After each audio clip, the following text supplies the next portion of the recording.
part. What does that do with it?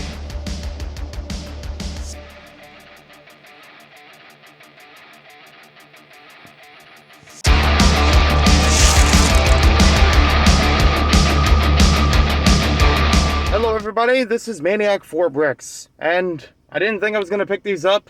I didn't think I was going to pick them up really anytime around launch, and it's been maybe a week or two since they've been out, but still, I picked up Lego Vidiyo mystery packs.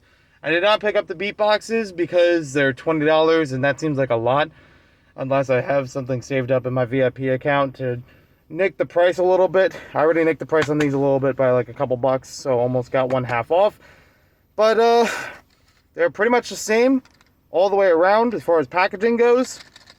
Haven't really been able to tell much of a weight difference between them to determine if it was one figure or the other. They're pretty basic, you know. Pieces aren't going to weigh that much differently from each other. There is a pooping seagull. That's an unofficial Lego product. Just need to point that out. And I'm going to open them up and see what we got. It seems like the easiest way to open them up is from the right hand side because they're easy tabs to pull apart, sometimes even more than you needed to. But anyways, I don't have any already, so good chances of getting unique ones, but they could all be the same thing for all I know. Let's see.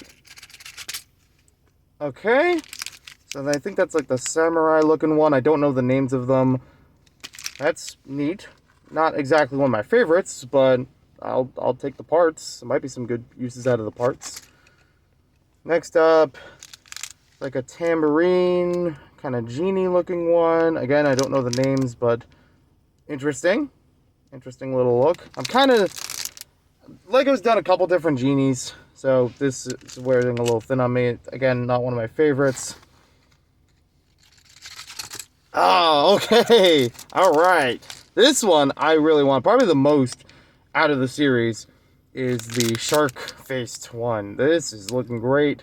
Really going to love putting that one together. Each of them also come with a couple different tiles that have what looks like albums, or trying to simulate albums, like music albums on them. We got seagulls again. Hey, what do you know? And there's like a bubble pop looking one. Apparently you use these with an app. I don't know if I'm going to be able to publish it on YouTube, because I know in the past, that is a really standard Lego face. That is a little bit disappointing, actually. I know in the past, some companies would be like, oh, you can use this app and make your own thing, and then you upload it to YouTube as they suggest it to, and then they get flagged. And I'm like, what? You said that you could do that. And I've seen dozens of others that do. Whether or not with any kind of restrictions. It's like, okay, that's weird. I don't know. We got like a 70s looking one there. Ballerina. I mean, even if I'm not using them with their intended purpose, they're still good parts. $5 a piece. Kind of hard to judge on that. I mean, you do get a lot of unique colors, sometimes unique molds. There are printed pieces. You do get a few more pieces than your standard CMF, which would normally be around $4 US. So I guess that's a benefit, but it is another one of those. Lego makes this to sell the toys, but they're using an app incorporation with it, so the price is hiked up a little bit just to pay for the app development, and then you could have the app downloaded for free. I don't know if there's legal mumbo jumbo as to like buying a toy or buying a product and then buying the app separately, like. Or maybe it's just like a bigger threshold if people do that. Or it's like, I'm not going to spend money on both of these things, so I'll spend money on one of them and get the thing for free to download the app. Basically making Lego music videos out of them. These are all of them. So we have Bam, Bam, and Bizzity. The ones I would really like after this, 1, 2, maybe 3, and maybe 4 actually. Yeah, actually. They are kind of neat. They have some cool colors, and I could always swap around the parts with other minifigures because it's a Lego. If I didn't like the combinations in here, I could use them elsewhere. And in my, if I did have to use them genuinely as they are and not bother using the app, I could just say this is more characters from the Lego Movie, because they do have that colorful party vibe that the Lego Movie 2, even Cloud Cuckoo Land from the first Lego Movie have. So there you go. that's everything here. I'll build these. So now I got everyone assembled, and from left to right, I have my most to least favorite of this batch. I kind of think, middle of the road with the samurai looking one, he could have some useful parts and mixing and matching here and there. The face being so generic is just not appealing to me. And having a second one with a microphone, at least in this batch, is just not sitting too well. But hey, it's a microphone. I guess I could always have another one. The thing in his helmet is an extra piece, the mouth-breathing, Bane-looking thing. So that's not usually supposed to hang there, but it's the only one that has an extra piece out of these three.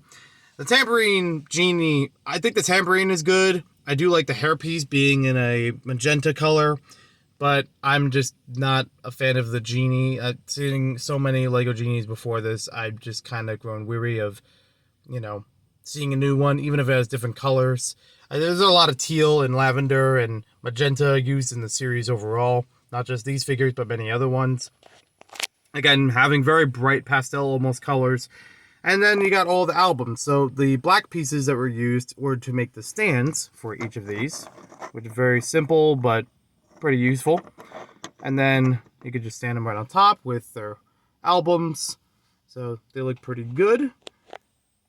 And then looking across the side. Honestly, I'd like to take these Vidiyo figures and possibly other ones, and even parts from my own collection, and get back into a Lego mock I had from my childhood, the Stoplight Band. I want to make some sort of Battle of the Bands music competition kind of thing with my classic, the Stoplight Band, and then creating a couple other bands with different genres, maybe using some of these parts and ones I already have to good effect. So I definitely do like, even things like the shark having this punk mohawk on top of him. They do have back printing. I forgot to mention that before. Oh no, I don't know where that went. What happens when you review in a car? But they do have back printing on each of them. It may be obscured, especially with the shark with the long tail piece. It is a new mold for this head. It's not like the older ones. And it's not big enough that you would be able to fit a minifigure head in there. I totally understand why they would have it without a standard minifig head there. But it looks pretty good all the way around. It's got the pirate, shore-like, punk-like look. I'll have to get the microphone in a little bit. Then we got the samurai here. He's got no alternate face on him because it's a generic head. I don't even mind that I'm dropping him a few times because that, for me, falls kind of flat. And symbol underneath, I don't know exactly what it stands for. I don't know if this was related to Ninjago's kind of cryptic language sort of stuff. Even some of the ones in the artwork for the albums. Does it mean anything? I don't know at this time. I'll update if possible in the comments or in the description. And then we have the genie. It does have some blocked by the head piece, hair piece. No alternate face on her. And at least it's complete all the way around. So I will give them credit compared to the collectible minifigure series. You do get a little bit of extra parts than a standard collectible minifigure. You don't get any of those 3x4 stands with them, but you do have some way of standing them up on a platform. You get more printed pieces. Sometimes you get better accessories. And this particular batch, we have 2 of them with microphones and 1 of them with a tambourine, so it's not as exciting. But I know other ones have newer parts. They have different colors of parts. So I'll give them credit for those, for the accessories when I get them. And then as far as the whole design of them, at least feels unique. It doesn't feel like completely rehashing from what we've already seen in Lego, except for, like I said, the genie a little bit all around. And the face on this guy, yeah, I'm not a fan of that. So, there we go. That's my thoughts on Vidiyo. The first 3 minifigs. Let me know what you think in the comments down below, and I'll talk to you guys later. Peace, love, and fun.